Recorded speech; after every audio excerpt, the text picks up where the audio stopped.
Welcome to The Short Score, your weekly update of roping news from around the industry, where you can find the latest on the sport from the pro rodeo ranks to the jackpot world. I'm Taylor Vollen, and I'm your host. Hey everyone, welcome back to another episode of The Short Score. It's your host, Taylor Vollen. On today's bonus Roping.com tips episode, we're going to continue on with our Jake Barnes and Clay O'Brien Cooper series. Today we have an audio clip that you can soon find on Roping.com from Jake and Clay talking about how they first met and just some stories from the road back in the day. I hope y'all enjoy.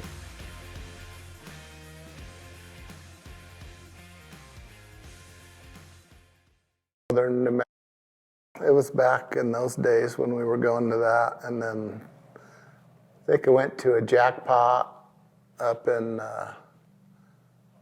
northern New Mexico or a little rodeo or something, and Jake was there heeling on a little black tied on. And then it wasn't too long after that, I went to Texas. I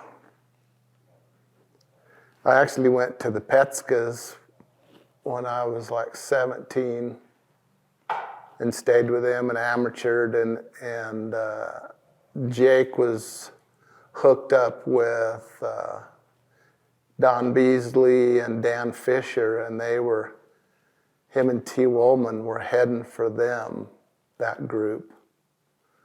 And I was with the Petskas, and we were rodeoing in different areas, but then we would merge, when our areas, and there were some jackpots and stuff. And so I remember then Jake was heading, and I think the first time that we roped together was at a S.E. Mayo roping a 5-header, give a saddle away.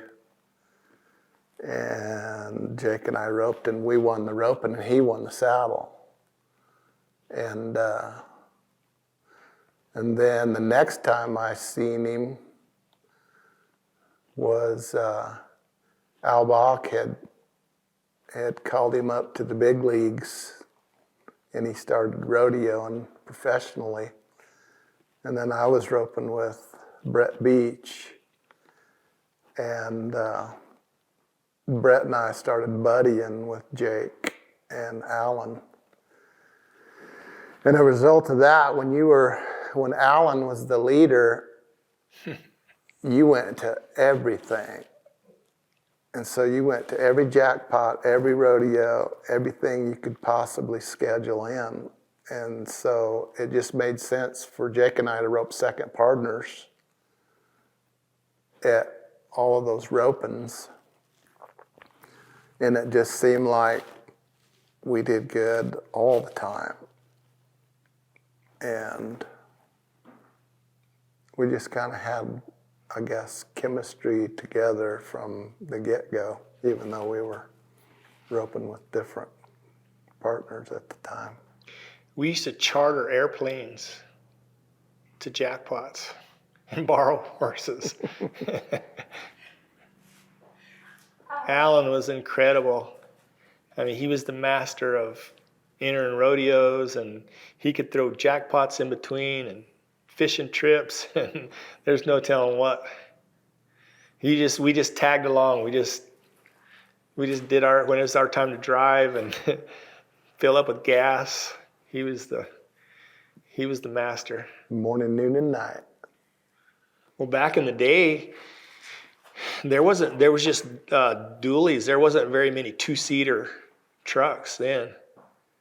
So a lot of times, to split the fuel, there would be 4 of us in a truck, and one guy be driving, and I think maybe Alan was one of the first guys that ever had a camper, one of them Shell campers, and then so you got to get back there and get a little bit of rest, but they were all bumper pull trailers then with a camper on them, and then they come up with the Capri campers, and then the next thing you know, they had the first slant load trailer Leo Camarillo had, a 3-horse slant trailer, and then Jimmy Cooper, he rodeoed out of a motor home with a bumper pull, and then it evolved into the first living quarters trailer I ever seen was a handmade one. There was a a bulldogger down in Tucson.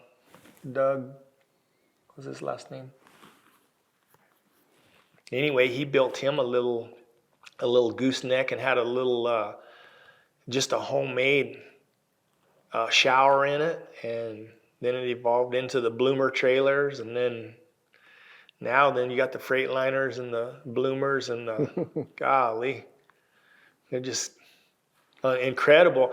It would be funny to have to see these young guys have to rodeo like we had to. I mean, I can remember, sleeping just up against the, and like we went to a lot of rodeos, 120 rodeos, and we chartered a lot of airplanes, and just lots of miles in those little puddle jumpers, and we did some of the craziest, stupidest things you can imagine, flying through storms and just things that you're not supposed to do. So, we feel that God sure had his hand on us, getting us through all of that stuff.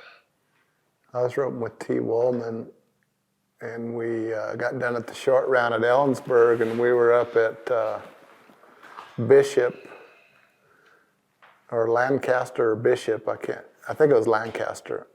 And on that Monday night performance, and we jumped in the plane with Bobby Brown and Hawkeye Henson, and it was their plane, and they had a pilot, but Bobby flew as well. We got in there, and they were drinking beer and took off, and we get to Bakersfield, and I'm from Southern California area, so that's just right over the hill from Bakersfield. So I know those mountains right there from when I was a kid. And so we couldn't make it all the way to Lancaster. We had to stop in Bakersfield for fuel.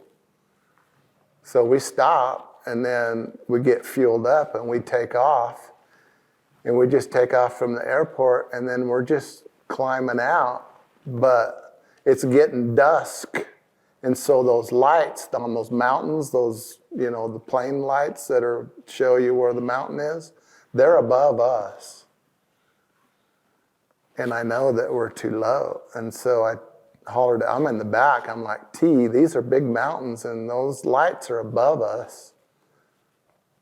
And so he hollers up there to them and tells them, and immediately they just start circling to get high enough to get over them, but they were just not paying attention, It was like, so I was always paying attention. I was a little bit scared because there were stories out there and of people, having problems. And one time Jake and I, I forget where we was, but we was headed to, maybe it was Pendleton, and then we was headed to Douglas. And it was just him and I, and we got in a storm, and we were icing up. And I was paying attention, and I was like, I know we're icing up, and we're in weather. We can't see anything for a good while, maybe an hour or so. And I didn't really get concerned until the pilot started looking like he was panicked.